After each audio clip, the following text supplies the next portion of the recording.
It's been a year since the last major elections were held in Nigeria, and observers say though there was a high number of registered voters, apathy and distrust ruled the days even after the polls. National Broadcasting Commission, IPC.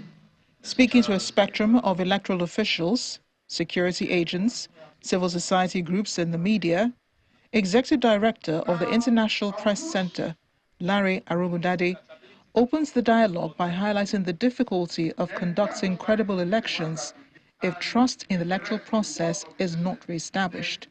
Among the questions that should agitate us as media and civil society organizations as we engage in this deliberation today are: have we done enough to hold important stakeholders like the government, the political parties, the candidates, the security and law enforcement agencies, etc., accountable for their actions at elections in addition to INEC? In his lead presentation, Professor of African History, Peace and Conflict Studies of the Institute for Peace and Strategic Studies at the University of Ibadan, Professor Isaac Albert, in a mixture of humor and seriousness, painted a grim picture of what society would look like if leaders do not take the lead in addressing citizens' frustrations.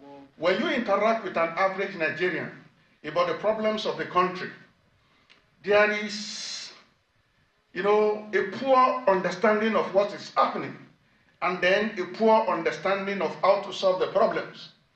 Those leaving the country, they sell their property, and then they go abroad to go and sleep on the street. So, trust deficit, if allowed to fester for too long, leads to post-traumatic stress disorder.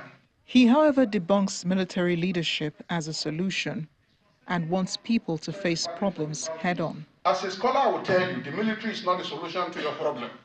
When you allow the military to take over your political leadership, then you are in greater problems. And I think that is why a meeting of this nature is possible.